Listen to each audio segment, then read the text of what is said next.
Cantonment MLA Shri Ganesh శనివారం ward number 2 Rasoolpura ఇంద్రమనగర్ Pochamma తల్లి ఆలయ పరిసర ప్రాంతాల్లో బస్తీ పర్యటన నిర్వహించారు. నవ కంటోన్మెంట్ నిర్మాణ బాటలో భాగంగా చేపట్టిన ఈ కార్యక్రమంలో కంటోన్మెంట్ అధికారులు కాంగ్రెస్ పార్టీ నాయకులతో కలిసి స్థానిక ప్రాంతాలను పరిశీలించారు. బస్తీ వాసులతో మమేకమైన ఎమ్మెల్యే శ్రీ గణేష్ వారి సమస్యలను నేరుగా అడిగి తెలుసుకున్నారు.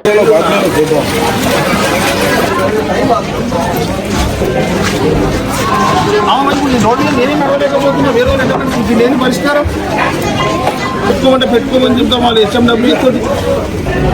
पैसे भी नहीं है बोलेगा इथे एक बार ఇప్పుడు టెంపరీ రోజు వస్తారు చూడండి. ఆడవాళ్ళందరికీ నేనే ఇప్పుడు గుడికి పోయేది ఉండే, వాడ మధ్యకి పోయేది ఉండే, దర్గాకి పోయేది ఉంది. మొత్తం నేనే మోరీలో నడిచిన మొదలై స్నానం చేయాలి. వాళ్ళు ఎంత ఎక్కడ వాళ్ళకి ఇబ్బంది కదా. ఒకసారి ఎవరైనా పంపి మీ వాళ్ళు ఎవరు లేరుగా చెత్తోడు వస్తలేడు. ఆ కరెంటు ట్రాన్స్ఫారం మాత్రం ఇల్లు చచ్చిపోయింది. उम्मीद में बचा लूंगा, किसी एक को भी तकलीफ नहीं होने दूंगा. मैं लड़के सीएम साहब से भी बात करके इतना पैसे लेके आए. खाली गवर्नमेंट के सिस्टम में पैसे आते से जैसे खर्च नहीं कर सकते, उसको एक सिस्टम रहेगा. पहले एक आदमी उसको एस्टिमेशन डालना पड़ता.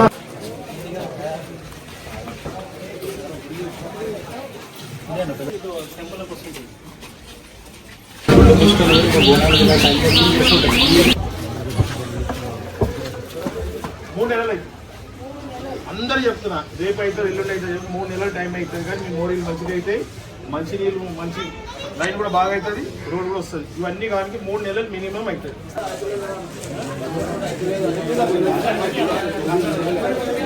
ये काम हो जाता. मैं जो बात दिया आप नोट भी कर लो. 4 जनों को बोलो श्री गणेश बोल के गया. हमारा श्री गणेश 3-4 महीने के अंदर ये काम हो जाएगा. మన ట్రాన్స్ఫార్మర్ ఉంది. ట్రాన్స్ఫార్మర్ కి ఏం సెక్యూరిటీ లేక అంటే ఆ గోడ ఏం కట్టకుండా చాలా మంది షార్ట్ జరిగే ఛాన్స్ ఉంది. ఇప్పటికే ఈ పిల్లీలు కానీ ఆ పక్షులు పెద్దవాళ్ళకు కూడా ఇబ్బంది అయితే భయం ఉంది. ఇక్కడ లొకేషన్ మా జలేందర్ రెడ్డి పెడతాడు. మీరు ఒకసారి దానికి ఏమైనా ఫెన్సింగ్ లాంటివి పెడతాడు చూడండి.